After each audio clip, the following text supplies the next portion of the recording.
And it came to pass, that on one of those days, as he taught the people in the temple, and preached the gospel, the chief priests and the scribes came upon him with the elders, and spake unto him, saying, Tell us, by what authority doest thou these things, or who is he that gave thee this authority? And he answered and said unto them, I will also ask you one thing, and answer me. The baptism of John, was it from heaven, or of men? And they reasoned with themselves, saying, If we shall say, From heaven, he will say, Why then believed ye him not? But and if we say, Of men, all the people will stone us, for they be persuaded that John was a prophet. And they answered, that they could not tell whence it was. And Jesus said unto them, Neither tell I you by what authority I do these things.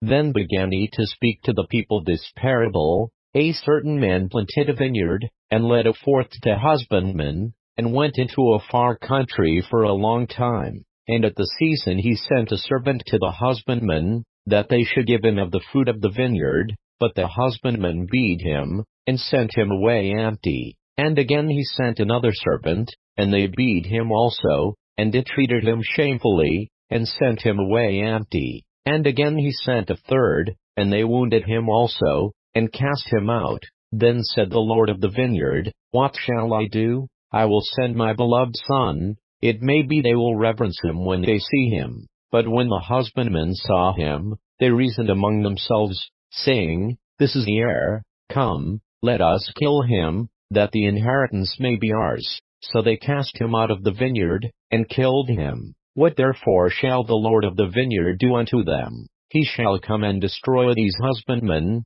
and shall give the vineyard to others. And when they heard it, they said, God forbid. And he beheld them, and said, What is this then that is written? The stone which the builders rejected, the same is become the head of the corner. Whosoever shall fall upon that stone shall be broken, but on whomsoever it shall fall, it will grind him to powder. And the chief priests and the scribes the same hour sought to lay hands on him, and they feared the people, for they perceived that he had spoken this parable against them. And they watched him, and sent forth spies, which should feign themselves just men, that they might take hold of his words, that so they might deliver him unto the power and authority of the governor. And they asked him, saying, Master, we know that thou sayest and teachest rightly, neither acceptest thou the person of any, but teachest the way of God truly. Is it lawful for us to give tribute unto Caesar, or no? But he perceived their craftiness, and said unto them, Why tempt ye me?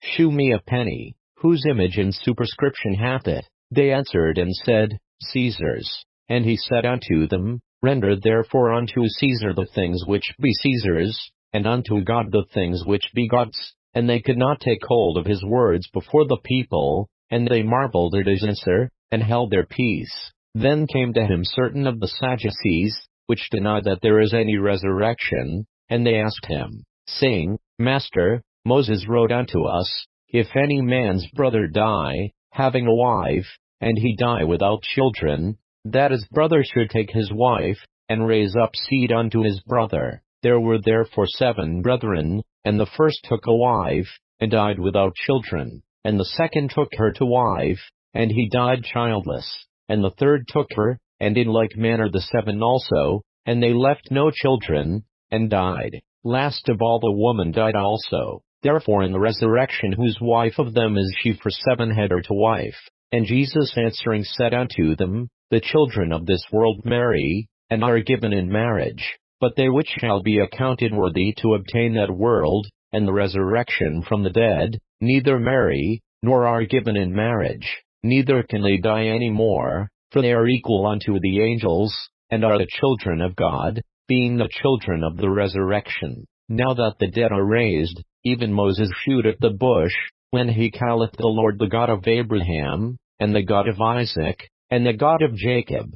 For he is not a God of the dead, but of the living, for all live unto him. Then certain of the scribes answering said, Master, thou hast well said. And after that they durst not ask him any question at all. And he said unto them, How say they that Christ is David's son? And David himself saith in the book of Psalms, The Lord said unto my Lord, Sit thou on my right hand, till I make thine enemies thy footstool. David therefore calleth him Lord. How is he then his son? Then in the audience of all the people he said unto his disciples, Beware of the scribes, which desire to walk in long robes, and love greetings in the markets, and the highest seats in the synagogues, and the chief rooms at feasts, which devour widows' houses, and for a shew make long prayers. The same shall receive greater damnation.